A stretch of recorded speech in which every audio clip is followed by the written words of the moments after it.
तो hello learners, welcome back to my YouTube channel commerce and math classes. तो बहुत सारे स्टूडेंट हैं, उनकी जो कमेंट है उसमें ज़्यादातर ये पूछा जाता है कि सर हम कितने क्वेश्चन अटेम्प्ट करें, कितने सही हो, कितना सेफ स्कोर हो। तो ये सारी चीज़ें आपके सामने आती है और आपको भी पता होना चाहिए कि हम किस रेंज में क्वेश्चंस को सही करें। ज़्यादा अटेम्प्ट कर जाएं या फिर कम अटेम्प्ट कर जाएं तो भी समस्या हो सकती है। पहली चीज़ तो यही होती है कि वो जो चीज़ है वो सिर्फ एक स्टूडेंट ही बता सकता है, क्योंकि वहाँ पे हमें पता होना चाहिए कि लेवल ऑफ पेपर कैसा है। ठीक है, लेवल ऑफ पेपर कैसा है, और उसमें भी पेपर के अंदर भी थोड़ा सा पार्टीशन होता है कि आपका जीके कैसा आ रहा है और आपका सब्जेक्टिव कैसा आ रहा है ना। सब्जेक्ट हार्ड आता है तो आपसे क्वेश्चन कम बनते हैं, और जीके हार्ड आता है तब भी क्वेश्चन कम बनते हैं। लेकिन आपके माइंड में एक माइंड मैप होना चाहिए कि हम ऐसा कर सकते हैं या फिर ऐसी संभावनाएं हो सकती है। क्योंकि पेपर ऑलमोस्ट ये मानिए कि जो सब्जेक्टिव में पेपर आता है, जैसे 25 क्वेश्चन आ गए, तो उसमें एटलीस्ट 5 क्वेश्चन तो ऐसे होते हैं जो टाइम टेकिंग होते हैं या फिर बहुत ज़्यादा कॉन्सेप्ट से आपको ऐसा लगेगा कि ये क्वेश्चन थोड़ा आउट ऑफ सिलेबस सा लग रहा है ना।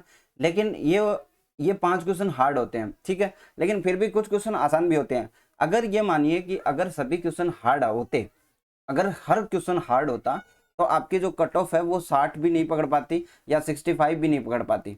ये आप कंफर्म मान के चलिए कि आपको करने के लिए कुछ क्वेश्चंस आते हैं, उनमें आप कर सकते हो आराम से। ठीक है, सब्जेक्ट के भी कुछ क्वेश्चन आराम से कर सकते हो, इकोनॉमिक्स के भी कुछ क्वेश्चन आराम से कर सकते हो, जीके के भी कुछ क्वेश्चन आराम से कर सकते हो। कुछ कुछ क्वेश्चन सारे में इजी आते हैं, मतलब आप 40 तक तो आराम से पहुंच सकते हो। और बाकायदा आप लोगों ने पढ़ाई की है तो आपके पास ना 40 से 50 60 तक तो आराम से पहुंच ही सकते हो। आपके जो मेन समस्या आती है, जहाँ पे जो एक कंपटीटर है वो आपको कंपटीशन से बाहर करता है, वो लास्ट के जो 5 या 10 नंबर से ही होते हैं। बिकॉज या तो आपने ज्यादा अटेम्प्ट करके गलत कर लिए होंगे तो 5-6 क्वेश्चन वहां पे कट जाते हैं। एक्सपोज कीजिए कि कोई भी स्टूडेंट है, उसने 100 क्वेश्चन करने, ठीक है, वो कोशिश करता है कि हम 80 क्वेश्चन करके चलें कि भाई क्या पता कट ऑफ, लास्ट टाइम में कट ऑफ को किसी को अंदाजा था नहीं। मान लीजिए किसी ने 85 अटेम्प्ट किया, फिर या किसी ने 80 अटेम्प्ट किया, पहुंच कीजिए उसमें से आपके 65 सही थे। ठीक है, आप एक अच्छी रेस में हो, 65 as a cut off. But आपको ये पता होना चाहिए कि जब ये आप 15 क्वेश्चन गलत कर रहे हो, इसमें से भी आपके 5 मार्क्स कटने हैं, तो ये 5 कटने के बाद आप 60 से आते हो, और आप लगभग जो, देखिए ज़्यादा डिफरेंस नहीं है, 5 से 6 नंबर। एक अच्छा पढ़ना स्टूडेंट वाला 5 से 6 नंबर से पिछड़ जाता है। ये इंपॉर्टेंट होता है। आपको संतुष्टि बना के रखनी है। ये चीज़ सोचिए कि आपके पास जो टॉपिक्स है, अब किसी का कुछ वीक है, किसी का कुछ वीक है, किसी का इकोनॉमिक्स बढ़िया है, किसी का स्टैटिस्टिक्स कमजोर है, किसी का स्टैटिस्टिक्स अच्छा है, किसी की मैथ अच्छी है, किसी की कंप्यूटर अच्छी है। हर हर स्टूडेंट हर एक सब्जेक्ट में परफेक्ट तो नहीं होता, ये मान के चलिए। लेकिन आपका एक सेफ जोन आपको निर्धारित होना चाहिए। अगर पेपर हार्ड बन रहा है, अगर आप वहां पे 70 भी अटेम्प्ट करके आते हो और वहां से 3 क्वेश्चन भी गलत होते हैं, ठीक है, 67 गलत होते हैं, तो 1 नंबर कटेगा, 66 पे हो, आप अच्छे स्कोर पे हो। ठीक है, लेकिन अगर आपका पेपर इजी बनता है तो आपको ज्यादा अटेम्प्ट करने चाहिए। मान लीजिए कि आपका पेपर इतना इजी है कि 70 आप सही कर रहे हो, 70 आप अपने आप से सही कर रहे हो, तो आपको पता है कि कट ऑफ इससे ज्यादा जा सकती है, तो वहां पे आपको रिस्क लेना चाहिए कि 10 क्वेश्चन आप और अटेम्प्ट लगा सकते हो, क्योंकि 10 के अंदर 3 का खतरा है, लेकिन वहां से आपके 4 से 5 क्वेश्चन सही भी हो सकते हैं। ठीक है, 4 से 5 क्वेश्चन सही होते हैं, 10 में से 5 क्वेश्चन भी सही होते हैं, तो लास्ट वाले में नंबर आपके कटते हैं 1.67। ठीक है, जहीं पे आपको गेन मिलता है 33.33 का, 3.33 का। ठीक है, लेकिन अगर पेपर हार्ड बनता है, एज पर लास्ट पेपर हम देखें कि पेपर को हार्ड बनाया गया था, तो उसमें आपको यह सोचना होता है कि आपके पास स्ट्रक्चर 100 का है, वहां से लगभग आपको 80 क्वेश्चन तक पहुंचना है, या फिर आप ये मान लीजिए कि 80 नहीं पहुंच सकते तो 70 क्वेश्चन तक आपको पहुंचना होता है, या फिर आप ये सोच सकते हो 75। अपना एक क्राइटेरिया हुआ है, पेपर देख के निर्धारित होता है। आपके पास पेपर होता है, आप 4-5 पेपर में होता है, एक एक राउंड में आप सभी क्वेश्चंस को पढ़ सकते हो, क्योंकि वहां पे इनफ टाइम होता है आपके लिए। क्योंकि सोल्व करने वाले क्वेश्चन किस में आते हैं, या तो मैथ के 10 क्वेश्चन आते हैं, या फिर स्टैटिस्टिक्स के अंदर आएंगे 6-7-8 क्वेश्चन, बस इतने ही तो क्वेश्चन आपके पास, 10 से 15 क्वेश्चन आपको सोल्व करने वाले होते हैं, बाकी आपका टाइम सेव है। आप ये सोचिए कि आपको मान लीजिए 75 क्वेश्चन करने हैं, तो उस करने वाले में से आपको ये ज्यादा सोचना चाहिए कि आपके पास 25 क्वेश्चन है जो आप छोड़ सकते हो। ठीक है, अगर फिर भी आपको लगता है कि ये 75 बहुत कम है, तो आप ये सोच के कि 5 क्वेश्चंस ऐसे हैं जिसमें मैं डाउट वाले क्वेश्चंस को उठा सकता हूँ। ठीक है, तो ये सोच के चलोगे तो आपके लिए इजी हो जाएगा कि क्वेश्चन छोड़ना कौन सा है। कई बार क्या होता है, हमें ये नहीं पता होता कि हम क्वेश्चन छोड़ कौन सा रहे हैं। कुछ क्वेश्चन देखिए स्टैटिस्टिक्स में अंदर मान लीजिए कि मुझे 25 क्वेश्चन छोड़ने हैं, तो मैं ये डिसाइड करता हूँ कि कुछ क्वेश्चन स्टैटिस्टिक्स के अंदर हार्ड आते हैं, वहां पे आपको आप कितना भी स्टैटिस्टिक्स पढ़ लीजिए वहां पे आपकी गलत होने के चांसेस ज्यादा होते हैं, तो गलत करने से बेटर है कि छोड़ देना। क्योंकि अगर एक नंबर बनाने के लिए आपको बहुत मेहनत लगती है, तो आपको पॉइंट 3-3 जाने में जो है ना वो बहुत भारी नुकसान हो जाता है, तो छोड़ दीजिए। मान लीजिए कि मैंने ये सोचा कि मेरे पास 6 क्वेश्चन आपके स्टैटिस्टिक्स के छूट गए, तब भी आपके पास 19 का कोटा रहता है कि आप 19 क्वेश्चन और छोड़ सकते हो। मान लीजिए जीके कुछ हार्ड आता है तो भी 8 क्वेश्चन मैंने जीके में छोड़ दिए, तब भी आपके पास क्वेश्चन रहते हैं कि आप कुछ क्वेश्चन छोड़ सकते हो। लेकिन एक सेफ स्कोर बनाने के लिए आप अगर मान लीजिए कि आप धड़ाधड़ क्वेश्चन कर रहे हो 80 के आसपास, तो आपके पास कोई भी ये नहीं रहता कि हम कौन सी क्वेश्चन छोड़ रहे हैं। आपको पता होना चाहिए कि हमारा वीक जोन क्या है। जैसे मैथमेटिक्स की मैं बात करूं, मैथमेटिक्स में अच्छे खासे नंबर आ सकते हैं और बहुत ही सिंपल टॉपिक्स है उसमें। आप मैं ये भी कहूँगा अभी भी आपके पास टाइम है, आप 10 टॉपिक्स हैं तो आप 10 दिनों के अंदर 6 से 7 टॉपिक है शायद ना, 6 से 7 टॉपिक्स आप पढ़ के जाइए, जितना हो सकता है उतना पढ़ के जाइए। जरूरी नहीं है समझ में नहीं आ रहा, सिंपल क्वेश्चन तो कर सकते हैं ना, वहां पे सिंपल क्वेश्चन भी आएंगे भाई, 1-2 क्वेश्चन तो सिंपल ही आता है ना। क्लास में उठा के देख लीजिए, बहुत से सिंपल क्वेश्चन है वहां पे, तो भी आप कर सकते हो, कुछ फॉर्मल से पढ़ सकते हो। ठीक है, ये तो ये इंपॉर्टेंट बात कि कैसे आपको पेपर अटेम्प्ट करना है, आपको कैसे डिसाइड करना है कि पेपर का लेवल कैसा है, और उसके हिसाब से हमें क्वेश्चन कौन से छोड़ सकते हैं।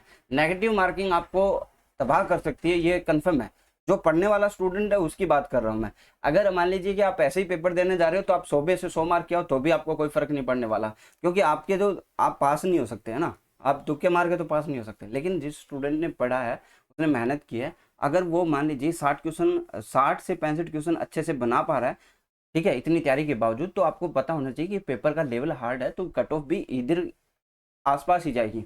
आप थोड़ा बहुत रिस्क ले सकते हो कि एक अर्थ में क्वेश्चन में आपको 5 क्वेश्चन है तो उसमें लगा सकते हैं भी 5 में से 2-3 क्वेश्चन सही होने।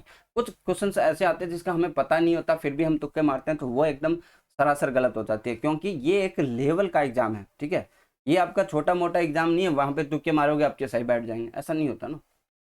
इसलिए इसलिए आपको ये सोच के समझ के आपको पेपर देख के अटेम्प्ट करना है। कोई आपको ये नहीं बता सकता कि आपको अटेम्प्ट कैसे करना है, कितने करने हैं, कोई नहीं बता सकता। सेफ स्कोर आपको तभी पता चलता है जब आपके पास पेपर आ जाता है, हो जाता है, और जब स्टूडेंट्स का बाहर जाके रिव्यू मिलता है कि हाँ भी पेपर ऐसा आया था, तभी आप लोग बता पाते हो कि कितना पेपर हार्ड था या कितना इजी था और कितनी कट ऑफ जा सकती है। अदरवाइज कौन बता सकता है भाई। मान लीजिए कि बहुत ही इजी पेपर आ जाए, लोग 80-90 अटेम्प्ट करके आ रहे हैं, तो उसमें कौन कौन कह देगा कि 65 कट ऑफ जा सकती है, नहीं हो सकता ना। तो इसलिए आपको सोच के जाना है। दूसरी बात ये कि अभी आपको सिर्फ एमसीक्यूज पे फोकस करना है, अभी सिर्फ आपको एमसीक्यूज के ऊपर फोकस करना है। आपके पास जितने भी एमसीक्यूज है बना लीजिए। देखिए एमसीक्यूज का फोकस करने का मतलब क्या है कि आप स्टैटिस्टिक्स से एमसीक्यूज सोल्व कीजिए, जितने आपके पास है जहां से आपको मिल रहे हैं कीजिए। ठीक है, वहां पे आपको ये पता चलेगा कि ये क्वेश्चन मुझे नहीं आ रहा, तो उसका कॉन्सेप्ट आप जाके देख सकते हो नोट्स के अंदर। ठीक है, अब आपको पता चल जाएगा, क्योंकि अब मान लीजिए क्वेश्चन बना पा रहे हैं तो आपको पता आपका कॉन्सेप्ट क्लियर है। ठीक है, एक क्वेश्चन ऐसा आया कि इंडेक्स का पढ़ रहे हो, अब इंडेक्स का एक ऐसा क्वेश्चन आ गया कि उसको उसका पता नहीं चल रहा क्या है, तो वहां पे जाके उस पॉइंट को चेकआउट कीजिए कि वो क्या चीज़ है, तो आपका क्लियर हो जाएगा वो पॉइंट भी। तो ऐसे क्वेश्चंस के माध्यम से आपको पॉइंट क्लियर करने अभी लास्ट के दिनों में। आप स्टैटिस्टिक्स, इकोनॉमिक्स, कंप्यूटर, मैथ और इकोनॉमी ऑफ राजस्थान, राजस्थान का आर्ट एंड कल्चर, जितने क्वेश्चन बन सकते हैं बनाइए। और क्वेश्चंस मैं डाल रहा हूँ आपके टारगेट ग्रुप में, मैंने पहले भी डाले, मैं और भी डालता रहूँगा। जितने क्वेश्चन मेरे पास अवेलेबल हो सकेंगे मैं उतने क्वेश्चन आपके डालूंगा। लेकिन आपको जो चीज़ें आपके पास है उतनी दोबारा रिवाइज करनी है। मैंने पहले भी कहा था revision is the must, because अगर आपने कोई चीज़ एक बार पढ़ी है, वो भी ढंग से नहीं पढ़ी, तो कोई मतलब नहीं है, चाहे आपने लाखों चीज़ पढ़ी हो। लेकिन आपने मान लीजिए कि 20 चीज़ें पढ़ी है और वो भी ढंग से पढ़ी है, और उसमें से भी आपकी मान लीजिए कि 10 भी चीज़ें आती है, तो वो 10 श्योर मार्क्स होंगे, नो कि डाउटफुल होंगे। ठीक है, ये एक इंपॉर्टेंट चीज़ होती है। जब आप मेहनत करते हो तो उसी राह पे चलना सीखिए, ताकि आपकी वो लाइन गहरी हो जाए, जहाँ जहाँ जहाँ से क्वेश्चन आ गए तो वो आपके अलावा कोई नहीं कर सकता, आप बेहतर कर पाओगे उनसे। ठीक है, ये आपको सोच के चलना है। अब देखिए कुछ स्टूडेंट ऐसे बोलते हैं स्टैटिस्टिक्स बहुत हार्ड आती है, ये आती है वो आती है। आएगी भी, स्टैटिस्टिक्स हार्ड आएगी, आपको 100 में से 100 थोड़ी लाने देंगे वो। लाने देंगे क्या, बताइए।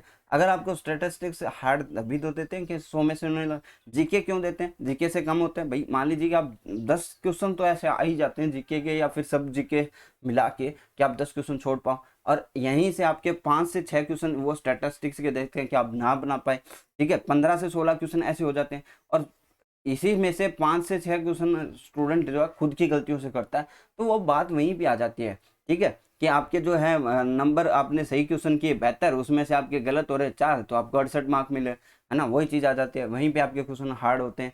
लेकिन आप देखिए कुछ क्वेश्चन कई बार क्या होता है, लास्ट टाइम में सबसे ज़्यादा जो कन्फ्यूजन रहा, जो लोगों के बीच में जो डर था, वो यही चीज़ था कि कट ऑफ बहुत ज़्यादा जाएगी, क्योंकि पोस्ट कम थी, तो लोगों ने क्या कि बहुत सारे अटेम्प्ट किए। मान लीजिए किसी ने 80 अटेम्प्ट किया तो 60 भी सही बन रहा था ना, तो उसको भी बहुत लॉस हुआ, क्योंकि 6 से 7 नंबर कट के तो आपके कितना है 53, और जबकि 60 में देखें तो एक अच्छा स्कोर है भाई, उस पेपर को देखते हुए 60 अच्छा स्कोर था, ठीक है। यहाँ से मान लीजिए कि आपके 65 भी जिसके सही थे और उसने 15 क्वेश्चन गलत कर दिए, वो भी 60 पे आ गया। तो देखिए इस तरह फर्क पड़ा, बहुत फर्क पड़ा उस टाइम के लिए। लेकिन उस टाइम में क्या है कि जैसे काफ़ी सारे जो SC ST है उनके अंदर जो कंपटीशन बहुत कम होता है, तो उनका एक अलग मैटर हो जाता है। लेकिन OBC जनरल कैटेगरी के अंदर आपको अच्छे से करना होगा। फीमेल्स की भी कट ऑफ कम ही जाती है, बट फिर भी आपको एक लेवल के अंदर लेके चलना होता है, क्योंकि आपकी पोस्टिंग गिनती के अंदर होती है, ठीक है। तो उस चीज़ को ध्यान में रखिए, पेपर को ध्यान में रखिए। आप उन चीज़ों पे मत जाइए कि कितनी जा सकती है, कितने स्टूडेंट है, कितने फॉर्म है, उस चीज़ से कोई मैटर नहीं करता, क्योंकि IBPS हर बार वैकेंसी कम होती जा रही है, लेकिन कट ऑफ उनकी ऐसे थोड़ी ना कि 90 चली जाए, है ना, नहीं होता ना। वो पेपर को ऐसा ही सेट करते हैं कि कट ऑफ आपकी एक उसी फॉर्म में रहे, उसी तरीके के अंदर, उसी रेंज के अंदर रहे। तो आज की वीडियो मैं यहीं पे एंड करता हूँ। आई होप आप लोग इस चीज़ पे गौर करोगे कि आपको पेपर कैसे अटेम्प्ट करना है। वैसे आप पोस्ट ग्रेजुएट हो और एक अच्छी तैयारी कर चुके हो, तो आप लोगों को भी पता है कि कैसे अटेम्प्ट करना है। अगर आपने अभी तक कोई क्वेश्चन सॉल्व नहीं किया तो आप डिस्क्रिप्शन में आपको सभी लिंक मिल जाएंगे, वहाँ से आप क्वेश्चंस को अटेम्प्ट कीजिए, क्वेश्चंस को सॉल्व कीजिए। अभी जो सबसे ज़्यादा टाइम है वो है आपको ऑप्शन एलिमिनेट करना, कि किस ऑप्शन को कैसे एलिमिनेट किया जा सकता है, वो आपके लिए सबसे इंपॉर्टेंट चीज़ रहेगी। आज के लिए बस इतना ही, थैंक यू।